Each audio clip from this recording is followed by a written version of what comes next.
Bertemu lagi dengan saya, Imam Baihaqi, di channel YouTube saya. Bagaimana kabarnya saudara-saudara semua di luar sana? Baik-baik saja kan? Alhamdulillah kalau baik-baik saja. Dan dalam kesempatan kali ini, di video ini, saya akan menjelaskan tentang apa sih itu demokrasi. Demokrasi. Secara terminologi atau secara bahasa, demokrasi berasal dari dua kata, yaitu demos dan kratos atau kratein.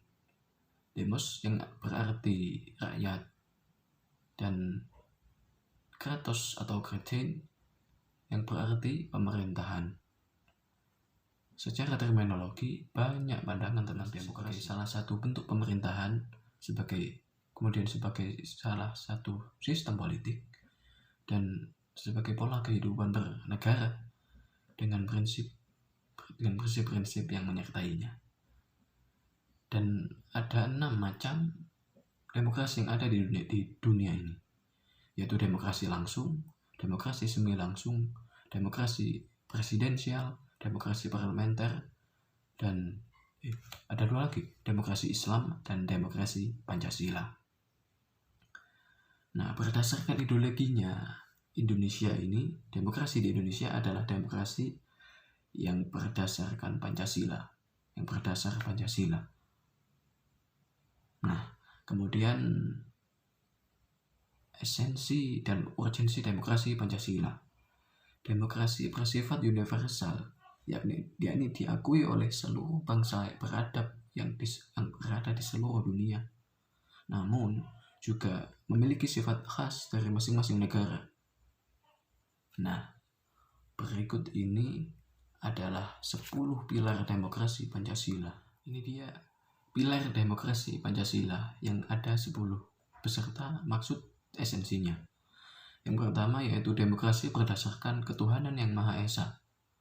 Yaitu maksud esensinya yaitu seluk-beluk sistem serta perilaku dalam menyelenggarakan kenegaraan Republik Indonesia harus taat asas, konsisten, atau sesuai dengan nilai-nilai dan kaidah-kaidah dasar ketuhanan yang Maha Esa.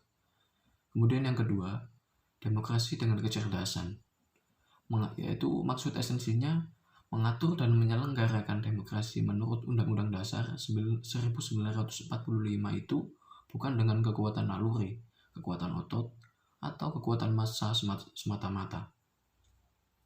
Pelaksanaan demokrasi itu justru lebih menuntut kecerdasan rohaniah, kecerdasan akliyah, kecerdasan rasional, dan kecerdasan emosional. Kemudian yang ketiga, demokrasi yang berkedaulatan rakyat. Kekuasaan tertinggi ada di tangan rakyat. Secara prinsip, rakyatlah yang memiliki atau memegang kedaulatan itu. Dalam batas-batas tertentu, kedaulatan rakyat itu dipercayakan kepada wakil-wakil rakyat di MPR, yaitu DPR atau DPD dan DPRD. Kemudian yang keempat, demokrasi dengan rule of law. Kekuasaan negara RI itu harus melindungi, serta mengembangkan kebenaran hukum atau legal truth, bukan demokrasi ugal-ugalan, demokrasi dagelan, atau demokrasi manipulatif. Kemudian kekuasaan negara itu memberikan keadilan hukum atau legal justice, bukan demokrasi yang terbatas pada keadilan formal dan pura-pura. Kekuasaan negara itu menjamin kepastian hukum, legal security, bukan demokrasi yang membiarkan kesemerawutan atau anarki. Kemudian kekuasaan negara itu mengembangkan manfaat atau kepentingan hukum, legal interest, seperti kedamaian dan pembangunan, bukan demokrasi yang justru mempopulerkan fitnah dan hujatan atau menciptakan perpecahan, permusuhan, dan kerusakan. Kemudian yang kelima, demokrasi dengan pembagian kekuasaan. Demokrasi menurut Undang-Undang Dasar 1945 bukan saja mengakui kekuasaan negara RI yang tidak tak terbatas secara hukum, Melainkan juga demokrasi itu dikuatkan dengan pembagian kekuasaan negara dan diserahkan kepada badan-badan negara yang bertanggung jawab. Jadi, demokrasi menurut Undang-Undang Dasar 1945 mengenal semacam division and separation of power dengan sistem check and balance. 6. Yang keenam, yaitu demokrasi dengan hak asasi manusia. Maksud esensinya, yaitu demokrasi menurut Undang-Undang Dasar 1945 mengakui hak asasi manusia yang tujuannya bukan saja menghormati hak-hak asasi tersebut, melainkan terlebih-lebih untuk meningkatkan martabat dan derajat manusia seutuhnya. Kemudian yang ketujuh, demokrasi dengan pengadilan yang merdeka. Demokrasi menurut Undang-Undang Dasar 1945 menghendaki diperlakukannya sistem pengadilan yang merdeka atau independen yang memberi peluang seluas-luasnya kepada semua pihak yang berkepentingan untuk mencari dan menemukan hukum yang seadil-adilnya. Di muka pengadilan yang merdeka, penggugat dengan pengacaranya, penuntut umum dan terdakwa dengan pengacaranya mempunyai hak yang sama untuk mengajukan konsiderans, dalil-dalil, fakta-fakta, saksi, alat pembuktian, dan petitumnya. Kemudian yang ke-8, demokrasi dengan otonomi. Otonomi daerah merupakan pembatasan terhadap kekuasaan negara, khususnya kekuasaan legislatif dan eksekutif di tingkat pusat, dan lebih khusus lagi pembatasan atas kekuasaan presiden. Undang-Undang Dasar 1945 secara jelas memerintahkan dibentuknya daerah-daerah otonom besar dan kecil, yang ditafsirkan daerah otonom 1 dan 2. Dengan peraturan pemerintah, daerah-daerah otonom itu dibangun dan disiapkan untuk mampu mengatur dan menyelenggarakan urusan-urusan pemerintahan sebagai urusan rumah tangganya sendiri yang diserahkan oleh pemerintah pusat kepadanya. Kemudian yang ke-9, yaitu demokrasi dengan kemakmuran. Demokrasi itu bukan hanya soal kebebasan dan hak, bukan hanya soal kewajiban dan tanggung jawab, bukan pula hanya soal mengorganisir kedaulatan rakyat atau pembagian kekuasaan kenegaraan.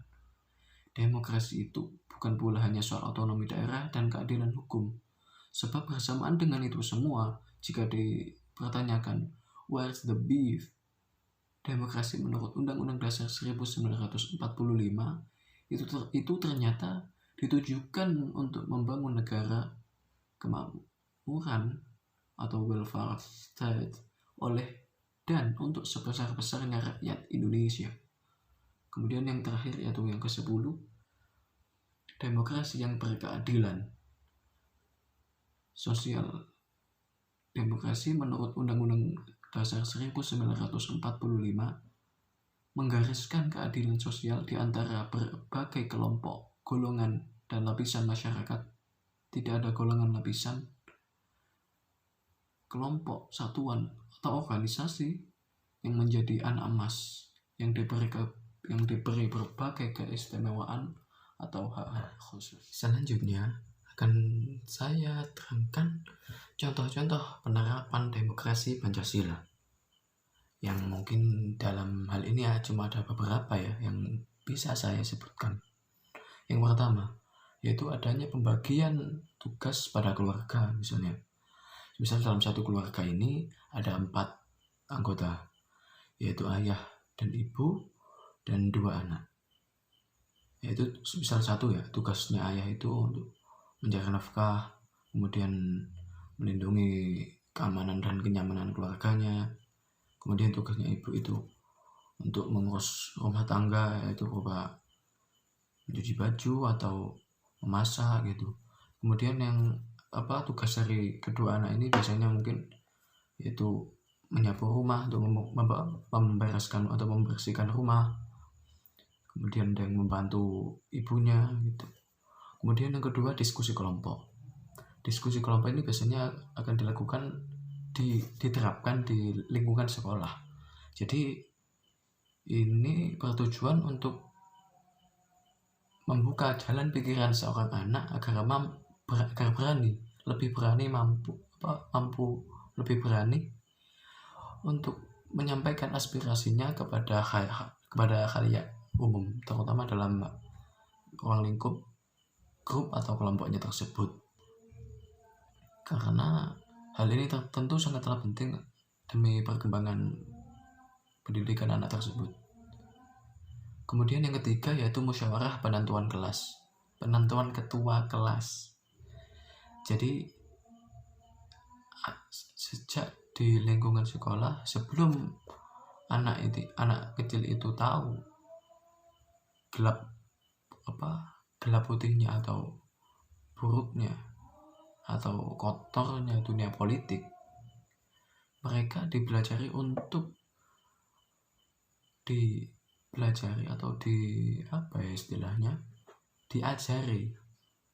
mengetahui bagaimana pemilihan seorang pemimpin yang baik dan benar, yang bebas, rahasia, dan adil.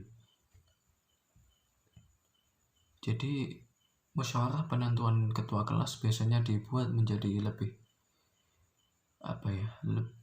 mudah dipahami untuk mereka.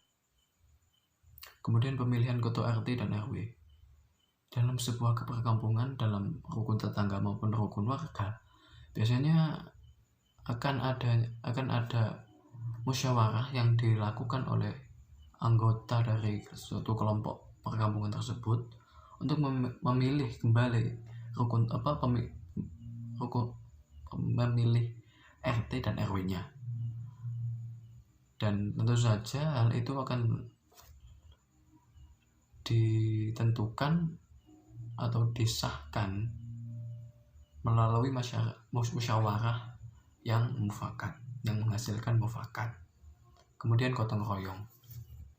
Gotong royong ini sebenarnya sebelum adanya Pancasila sudah dilakukan secara kontinu oleh masyarakat kita di Indonesia. Kemudian yang keenam, saling menghormati antar tetangga. Siapa sih yang ingin cekcok dengan tetangganya? Tentunya tidak ada, kan? Karena yang saya tahu, tetangga adalah saudara kita yang paling dekat. Bukan berarti saudara dalam hal saudara, namun kalau kita ada hal-hal yang tidak diinginkan, semisal kemalingan atau lain, naudzubillah, mungkin ada kebakaran atau kerampokan, tentu saja yang paling pertama mendengar keluhan kita pastinya tetangga. Kemudian mematuhi aturan, semisal mematuhi aturan lalu lintas kalau lampunya hijau. Jadi ini sebenarnya ada doktrin yang mungkin agak nyeleneh di Indonesia, yaitu peraturan ada untuk dilanggar. Ini salah. Oke, teman-teman, ini salah. Jadi peraturan itu diadakan untuk dipatuhi, bukan untuk dilanggar. Oke. Kemudian dalam ruang lingkup negara ada dua ini, yaitu rakyat menyampaikan aspirasinya kepada wakil rakyat. Oke, paham. Jadi begini, kan wakil rakyat itu ada untuk menampung aspirasi dari para rakyatnya yang mungkin di bawah itu sedang kesusahan atau kesulitan dalam menata ekonominya gitu. Maka seorang wakil rakyat haruslah merakyat, bukan nyanyian. Wakil rakyat seharusnya merakyat, jangan tidur waktu sidang.